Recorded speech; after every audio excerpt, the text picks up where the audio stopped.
atualmente 90%.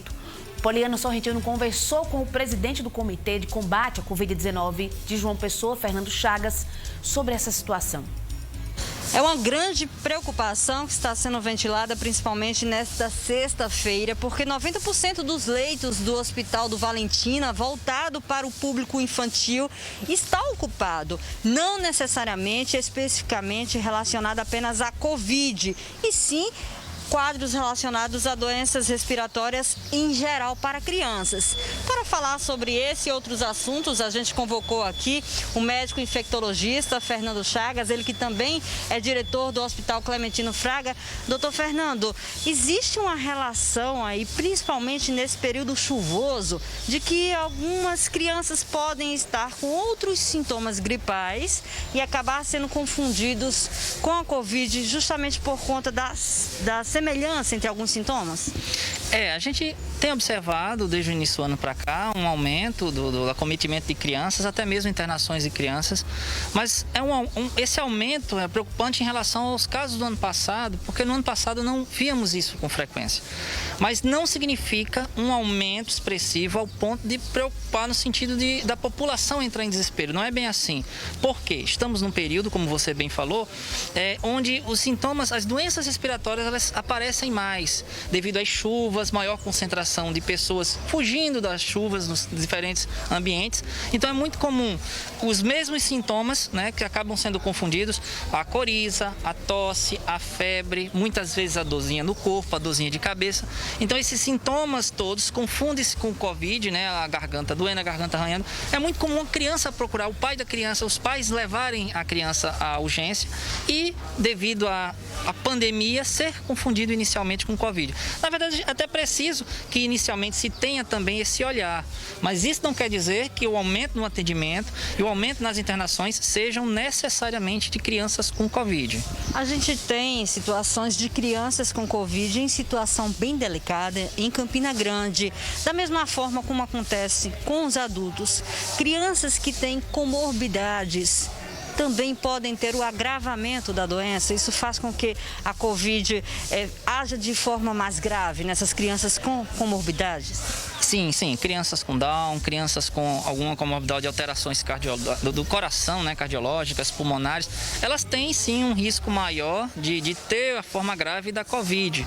Então, os pais dessas crianças, elas precisam ter cuidados, né, um cuidado especial no sentido da proteção pessoal com essas crianças e a proteção pessoal em relação aos próprios pais, para que não sirvam de vetor para a criança, né? Então, são situações realmente especiais e que se merecem um olhar igualmente especial, no sentido de protegê-las. Nesse sentido, quando a gente avalia o quantitativo de crianças internadas, grande parte das crianças que foram internadas com diagnóstico de Covid também apresentavam uma ou outra comorbidade. A gente que é pai, que é mãe, recentemente até meu filho estava com esses sintomas gripais, mas ele não teve febre. O febre é um alerta maior em relação à Covid? A febre é um sintoma muito comum, mas a febre isoladamente não direciona para esse diagnóstico, tendo visto que as outras doenças gripais e até mesmo não gripais, por exemplo, as doenças transmitidas por arbovirose. É importante lembrar isso também, gente, né? A gente está vendo muitos casos de chikungunya, principalmente, e dengue também, né? São doenças que também iniciam um quadro com febre.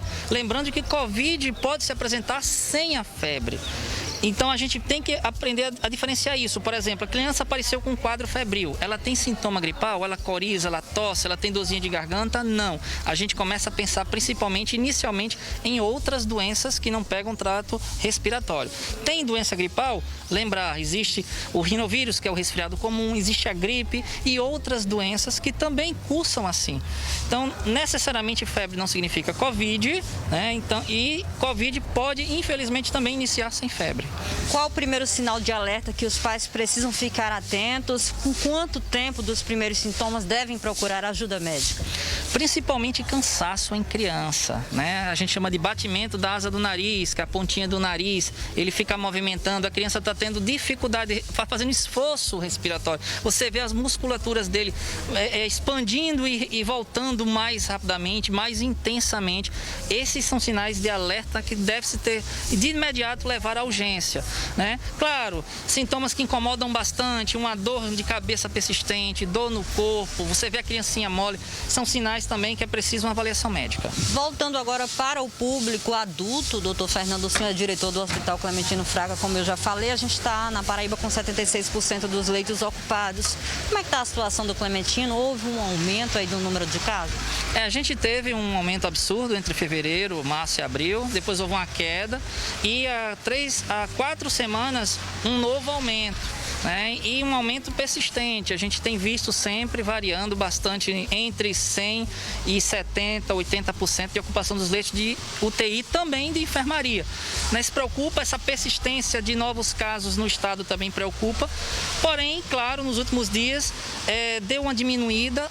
Claro, o reflexo também da abertura de novos leitos, né? Que pode dar a falsa impressão de que estamos finalmente voltando a vencer, mas não é bem assim. A abertura de novos leitos cai o quantitativo de ocupação, né? A porcentagem de ocupação, dando essa impressão. Mas tem se mantido novos casos, inclusive acima de 2.000 dia. E detalhe, quando se acontece isso, 2.000 casos dia se mantendo, há uma tendência de nos dias seguintes, essas pessoas que foram diagnosticadas agora precisarem de leitos de enfermaria e UTI. Portanto, mais do que nunca, principalmente nesses períodos juninos, de festa junina, a gente tem que ter muita preocupação em relação à transmissibilidade do vírus. Não esquecer que as medidas de restrição que foram relaxadas não significam o relaxamento do cuidado pessoal. O cuidado pessoal ele precisa se manter. Pois é, observar os sinais, tá? Tomar cuidado. Inclusive, vendo o Fernando Chagas agora, eu até li uma matéria ontem sobre as pessoas que gostam de beber e que irão tomar vacina. A orientação de Fernando é que 14 dias antes de tomar a vacina, a pessoa não beba, porque tem um linfótico aí, T, que é uma célula muito importante na ação contra o coronavírus. Então, se você, porventura, vai tomar vacina, tome cuidado, viu? Tem que pegar 14 dias antes sem beber, que é para ter uma imunização bem melhor. Isso foi uma orientação de Fernando Chagas que eu li ontem em um site da internet. Olha só, 4 crianças